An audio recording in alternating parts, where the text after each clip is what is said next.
Hello students, this is Mukta Jain. Today we are going to start chapter molecular basis of inheritance. In our previous video we will discuss about DNA, RNA, transcription unit, and in this video now we will discuss about genetic code. Genetic code की यदि हम बात करें तो genetic code is the relationship of amino acids sequence in a polypeptide and nucleotide base sequence in mRNA. It directs the sequence of amino acid during synthesis of protein. Protein के synthesise के समय यदि हम बोलें तो यहाँ पर जो आपके कोड रहते हैं, जेनेटिक कोड्स, आपके न्यूक्लियोटाइड्स के लिए जो अमीनो एसिड्स रहेंगे वो आपके अटैच्ड हो जाते हैं, वो कहलाते हैं आपके genetic code. George Gamow suggest that genetic code should be combination of 3 nucleotides of code 20 amino acids. तो इन्होंने बताया कि जो जेनेटिक कोड्स होते हैं वो 3 न्यूक्लियोटाइड्स का कॉम्बिनेशन होते हैं और 20 अमीनो एसिड्स को कोड करते हैं. H.G. Corona developed chemical method to synthesizing RNA molecules with defined combination of bases. इन्होंने RNA मॉलिक्यूल्स का मेथड बताई कि किसके साथ कौन सा बेस जो रहेगा उसके साथ कौन सा अमीनो एसिड्स अटैच होगा. Marshall Nirenberg cell free system of for protein synthesize finally help to code to be deciphered. इन्होंने जो बताया वो आपका फाइनल जो जेनेटिक कोड्स था वो आपका प्रिपेयर्ड हुआ. Some silent features of genetic codes जो होते हैं ऑलवेज ट्रिपलेट्स होते हैं, 3 के उसमें रहेंगे, 3 न्यूक्लियोसाइड का पेयर वो रहेगा, कॉम्बिनेशन रहेगा. 61 कोडॉन्स जो रहते हैं वो कोड करते हैं फॉर 20 अमीनो एसिड्स को. तो 20 अमीनो एसिड्स आपके 61 कोडॉन्स को कोड करेंगे. यहाँ पर अनएम्ब्रीजियस जो रहता है, each codon codes for only 1 particular amino acids. Each codon जो रहेगा एक पर्टिकुलर अमीनो एसिड्स के लिए रहेगा, उसको हम अनएम्ब्रियस बोलेंगे. और degenerate some amino acids are coded by more than 1 codon, और जो मोर देन 1 कोडॉन्स को आपके कोड करेंगे वो डीजनरेट कहलाते हैं. नेक्स्ट होता है आपका कॉमालेस कोडॉन्स जो रहते हैं are read in continuous manner in a 5 polarity to 3 direction polarity में होता है विदाउट पंक्चुएशन. तो ये जो कोडॉन्स होते हैं वो 3-3 के पेयर में आपके रहते हैं, कंटिन्यूशन मैनर में रहते हैं और हमेशा 5 to 3 डायरेक्शंस में होते हैं. Universal code for some amino acids in any organism. यहाँ पर यूनिवर्सल कोड भी होते हैं जो आपके सेम अमीनो एसिड्स जो रहेंगे ऑल ऑर्गेनिज्म में वो रहेंगे. AUG जो कोड होता है वो इनिशिएशन कोड कहलाता है. कोडॉन होता है कोड्स फॉर मैथिनोइन अमीनो एसिड्स के लिए होता है, और ये जो कोड होता है यहीं से आपका वो ट्रांसलेशन की प्रोसेस स्टार्ट होती है, इसलिए इसे इसको इनिशिएशन कोड बोलते हैं. UAA and UAG and UGA are stop codons, और ये जो कोडॉन्स होते हैं स्टॉप कोडॉन्स होते हैं। जब ये कोडॉन आपके रहते हैं तब ट्रांसलेशन की प्रोसेस स्टॉप हो जाती है।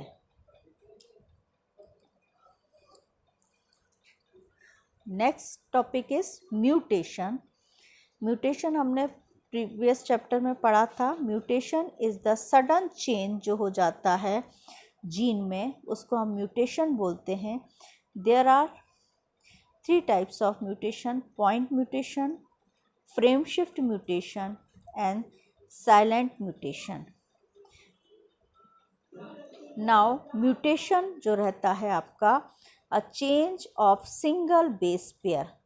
यदि किसी एक, अभी हमने देखा कोडॉन्स जो रहेंगे वो पेयर में रहेंगे, यदि किसी एक सिंगल बेस पेयर में चेंज हो जाता है जिसको हम पॉइंट म्यूटेशन बोलते हैं, in the 6th position of beta globin chain of hemoglobin result due to the change of amino acids residue glutamate to wine. These result जो रहेगा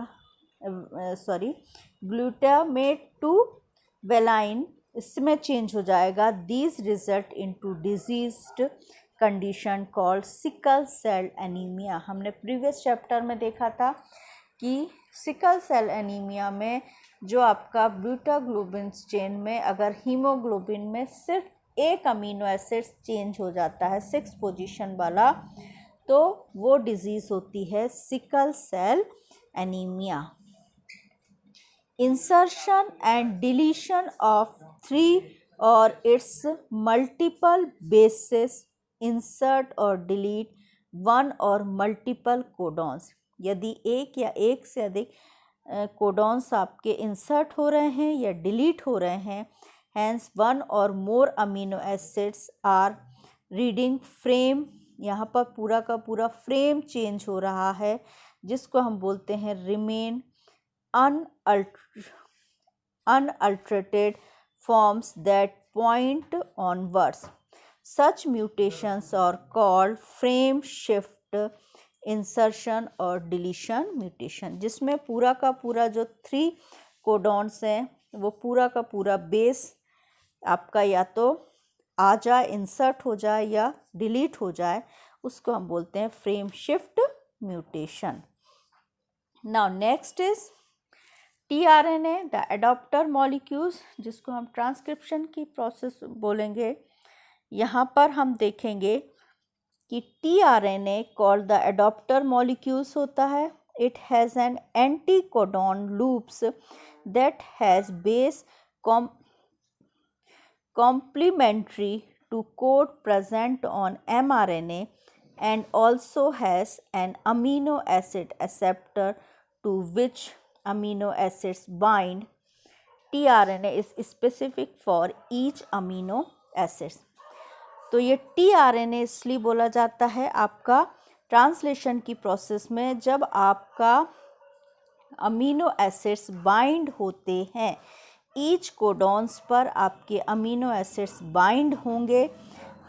हर कोडॉन के लिए एक स्पेसिफिक अमीनो एसिड्स रहता है, इसलिए इसको एडॉप्टर मॉलिक्यूल्स बोला जाता है।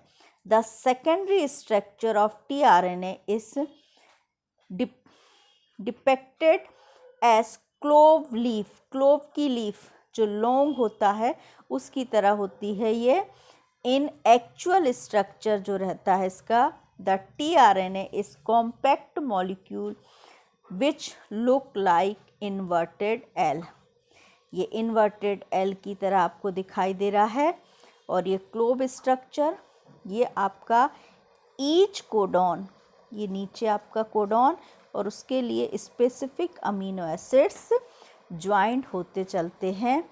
इस तरीके से स्ट्रक्चरल जो आपका tRNA जो रहेगा एडॉप्टर मॉलिक्यूल्स रहेगा, जो मॉलिक्यूल्स को एडॉप्ट करेगा। देन ट्रांसलेशन प्रोसेस, अब ट्रांसलेशन की प्रोसेस स्टार्ट हो जाती है। Translation is the process of polymerisation of amino acids to form polypeptide. The order and sequence of amino acids are defined by a sequence of base in the mRNA. mRNA में जो base है, sequence है mRNA का, उसी के base पर amino acids आपके defined होते हैं. Amino acids are joined by the peptide bond, peptide bond से ज्वाइंड होते हैं. It involve following steps. Number 1, charging of tRNA, जो अभी हमने देखा लास्ट स्लाइड्स में. फिर होता है formation of peptide bonds, peptide bond का फॉर्मेशन होता है बिटवीन टू चार्ज्ड tRNA के बीच में. Then the start codon AUG, जैसे ही वो रीड करता है कि AUG कोडॉन आ गया है, तो यहाँ पर ट्रांसलेशन की प्रोसेस स्टार्ट हो जाती है. And mRNA has some additional sequence that are not translated called untranslated region. कभी कभी जहाँ पर आपका ये रीड नहीं करता है, कोडॉन नहीं आते हैं, वो आपका अनट्रांसलेट रीजन कहलाता है. For initiation ribosomes bind to mRNA. जब जैसे ही आपका ट्रांसलेशन की प्रोसेस स्टार्ट होती है, तो राइबोसोम्स की यहाँ पर अटैच्ड हो जाता है. राइबोसोम्स की 2 यूनिट्स होती हैं, लार्ज एंड स्मॉल. तो लार्ज यूनिट्स पर अमीनो एसिड्स बाइंड होते चले जाते हैं from codon. Ribosomes move from codon to codon, और ये राइबोसोम जो होता है एक कोडॉन्स पर मूव होता चला जाता है अलोंग mRNA के साथ. mRNA प्रोटीन आपका राइबोसोम्स बाइंड करेगा for elongation of protein chain, और इस तरीके से प्रोटीन की चेन बनती चली जाएगी. At the end release factors bind to the stop codon, और जैसे ही स्टॉप कोडॉन होता है, टर्मिनेट हो जाती है प्रोसेस, टर्मिनेशन हो जाता है ट्रांसलेशन की प्रोसेस का, एंड रिलीज हो जाता है पॉलीपेप्टाइड फ्रॉम राइबोसोम्स, और ये राइबोसोम से रिलीज हो जाता है. इस तरीके से look at the diagram. This is ribosomes, ये large unit and small unit. ये आपका mRNA जो ट्रांसक्रिप्शन की प्रोसेस से बना था और DNA से RNA बना था. ये इसके कोडॉन्स हैं. कोडॉन ये रीड करता है tRNA. यहाँ पर जैसे ही इन कोडॉन को रीड करेगा, ट्रांसलेट करेगा, ट्रांसफ़र करेगा, अमीनो एसिड्स, एक हर कोडॉन का स्पेसिफिक अमीनो एसिड्स होता है, ये इससे बाइंड होता चलता है. ये देखिए, ये आपका इसने रीड किया, इस अमीनो एसिड से बाइंड हुआ, ये आपका ट्रांसफ़र हुआ, फिर दूसरा आया, दूसरा चेन हुआ. इस तरीके से 20 अमीनो एसिड्स की एक चेन बन जाती है, और जब ये चेन बन जाती है, देन ये टर्मिनेट हो जाता है. कोडॉन आपका यहाँ पर चेंज हो जाएगा, और ये आपकी जो चेन है अमीनो एसिड्स की, प्रोटीन जिसको हम बोलेंगे, ये यहाँ से टर्मिनेट होके राइबोसोम से अलग हो जाता है. This process is translation. Look at the another diagram. Initiation की प्रोसेस, जब आपका कोडॉन, ये लार्ज प्रोटीन राइबोसोम्स, ये स्मॉल राइबोसोम्स की यूनिट, ये अमीनो एसिड्स बाइंड होते जा रहे हैं, ये एक के बाद दूसरा अमीनो एसिड्स, इस तरीके से इलोंगेशन होता जा रहा है, और ये इलोंगेट होती जा रही है पॉलीपेप्टाइड चेन. देन एंड में ये टर्मिनेट हो गई, राइबोसोम्स यूनिट आपकी अलग हो गई. ये देखिए, और इस तरीके से आपका ट्रांसलेशन की प्रोसेस के द्वारा mRNA से बन गया protein. Okay, thank you. I will continue next topic in our next video.